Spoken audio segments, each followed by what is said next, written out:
ഞാൻ ഇവർക്ക് എത്തിക്കാൻ പോകുന്ന സമയത്താണ് നീ ടി വി കണ്ടോണ്ടിരിക്കുന്നത്. ഞാൻ ഈ ടി വി അങ്ങോട്ട് വെച്ചതേ ഉള്ളൂ. ഇങ്ങനെ ടി വി കണ്ടോണ്ടിരുന്ന് കഴിഞ്ഞാൽ വീട്ടിൽ ലക്ഷ്മി ദേവി കയറത്തില്ല. ചേടാ, ഞാൻ ഈ അമ്പലം മൊത്തം പ്രാർത്ഥിക്കാൻ പോകുന്നതിന്റെയാണ് ഈ കാണുന്ന ഐശ്വര്യം മൊത്തം. ഓ മതി, ഇനി ഞാൻ കാരണം ലക്ഷ്മി ദേവി കയറാതിരിക്കണ്ട. കൃഷ്ണ കൃഷ്ണ മുകുന്ദ ജനാർദ്ദന അച്യുതാനന്ദ. രമണിയോ? ചേച്ചി അറിഞ്ഞോ, നമ്മുടെ വത്സലയുടെ മോളില്ലേ, അവൾ ഒളിച്ചോടിപ്പോയെന്ന്. അയ്യോ, ഏത് വത്സലയുടെ മോളോ? എന്തോരം പത്രാസാരങ്ങൾക്ക് മോളങ്ങോട്ട് ബാംഗ്ലൂരോട്ട് പഠിക്കാൻ പോയപ്പോഴത്തേക്ക് എന്തൊരു ഷോ. എന്താ പരിപാടി? പ്രാർത്ഥനയായിരിക്കും അല്ലേ? ഈ പരിപാടി ഇവിടെ കാണിച്ചു കഴിഞ്ഞാൽ ലക്ഷ്മി ദേവി വീട്ടിൽ മൊത്തത്തിൽ കിടന്ന് കറങ്ങുമായിരിക്കും അല്ലേ? നമ്മളൊരു 5 മിനിറ്റ് ടി വി കണ്ടപ്പോഴായിരുന്നു ലക്ഷ്മി ദേവി വരുന്നില്ല, ലക്ഷ്മി ദേവി പോകുന്നില്ല. നീ പെറ്റതള്ളയോട് തർക്കോത്തരം പറഞ്ഞ് പഠിച്ചു തുടങ്ങിയില്ലയോ?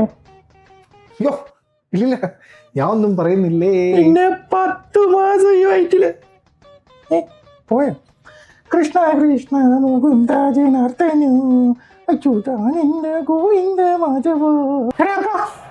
ഞാൻ ഇവർക്ക് എത്തിക്കാൻ പോകുന്ന സമയത്താണ് നീ ടി വി കണ്ടോണ്ടിരിക്കുന്നത്. ഞാൻ ഈ ടി വി അങ്ങോട്ട് വെച്ചതേ ഉള്ളൂ. ഇങ്ങനെ ടി വി കണ്ടോണ്ടിരുന്ന് കഴിഞ്ഞാൽ വീട്ടിൽ ലക്ഷ്മി ദേവി കയറത്തില്ല. ചേടാ, ഞാൻ ഈ അമ്പലം മൊത്തം പ്രാർത്ഥിക്കാൻ പോകുന്നതിന്റെയാണ് ഈ കാണുന്ന ഐശ്വര്യം മൊത്തം. ഓ മതി, ഇനി ഞാൻ കാരണം ലക്ഷ്മി ദേവി കയറാതിരിക്കണ്ട. കൃഷ്ണ കൃഷ്ണ മുകുന്ദ ജനാർദ്ദന അച്യുതാനന്ദ. രമണിയോ?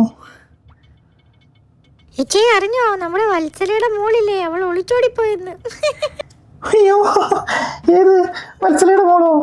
എന്തോരം പത്രാസാരങ്ങൾക്ക് മോളങ്ങോട്ട് ബാംഗ്ലൂരോട്ട് പഠിക്കാൻ പോയപ്പോഴത്തേക്ക് എന്തൊരു ഷോ. എന്താ പരിപാടി? പ്രാർത്ഥനയായിരിക്കും അല്ലേ? ഈ പരിപാടി ഇവിടെ കാണിച്ചു കഴിഞ്ഞാൽ ലക്ഷ്മി ദേവി വീട്ടിൽ മൊത്തത്തിൽ കിടന്ന് കറങ്ങുമായിരിക്കും അല്ലേ?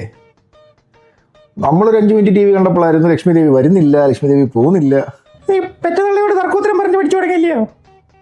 അയ്യോ ഇല്ലില്ല, ഞാൻ ഒന്നും പറയുന്നില്ലേ. പിന്നെ 10 മാസം ഈ വയറ്റില് പോയോ? കൃഷ്ണ കൃഷ്ണ മുകുന്ദ ജനാർദ്ദന അച്യുതാനന്ദ ഗോവിന്ദ മാധവ.